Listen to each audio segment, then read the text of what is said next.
The following is a blog update on how much progress I'm making on allowing users to create their own forms.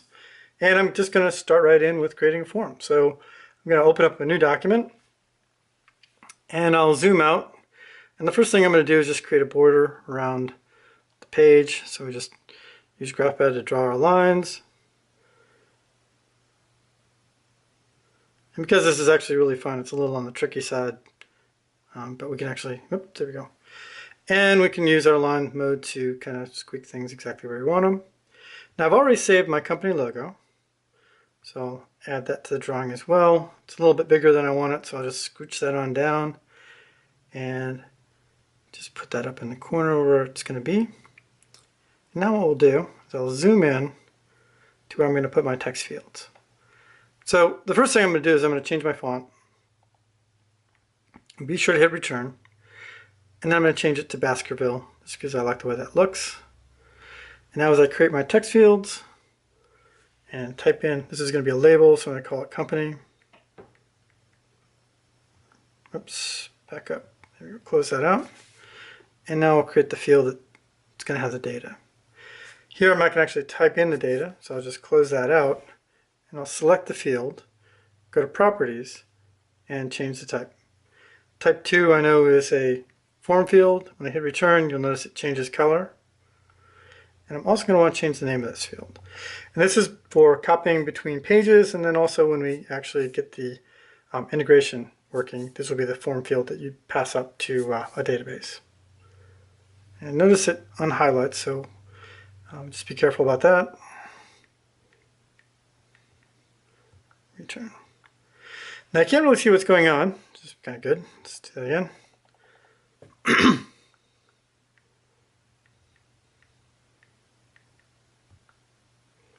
So what we can do is we can go to the settings and we can turn on the field labels, and we'll also show the sequence IDs.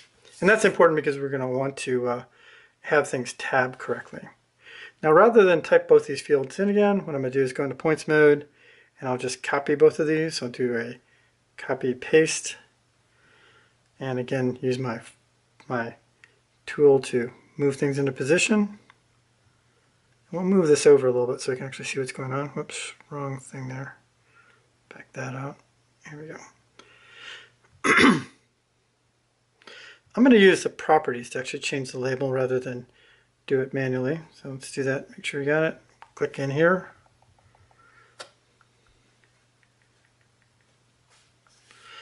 And then this field, first, it's already going to be the right type since we copied it. We'll change that to, 1, the next field. Be sure to hit return. And then down here we'll get rid of this and we'll change that field name to address as well. Return. We can actually see that. We've now laid out our form, right? So we've got a couple of form fields. We've got some text, some labels. We've got our icon. And to create a standard form for this, all we do is do a save and give it a name. So we'll call this, no, test. Had a couple of these already, so 4, I guess. To use a form, all we do is go and open a new document. We look for our test 4, pops it in. Now we've got these labels turned on, so we can go to settings and turn that off so they disappear.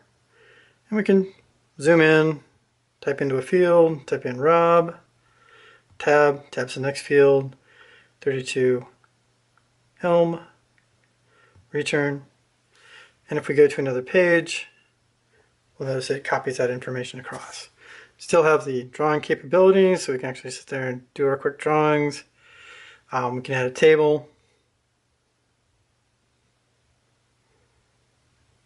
We can use our electrical symbols, for example. Notice how it populates data, cross, etc. Now that's just a standard simple form.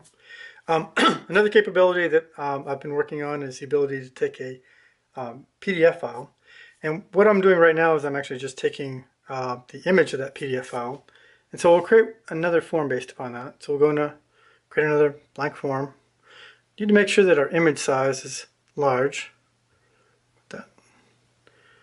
And now we'll go, I've already loaded this form. So here it is right here.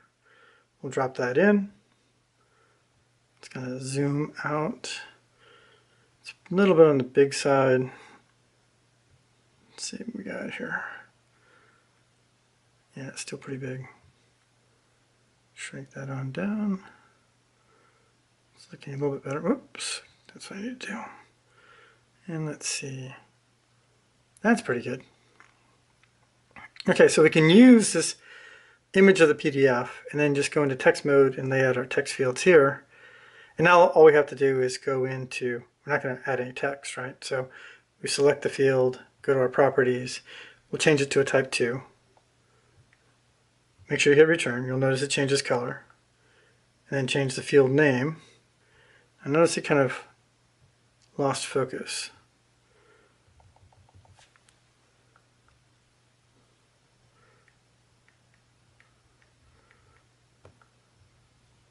Okay, and again we can actually just save this. I'm going to save this as CED2.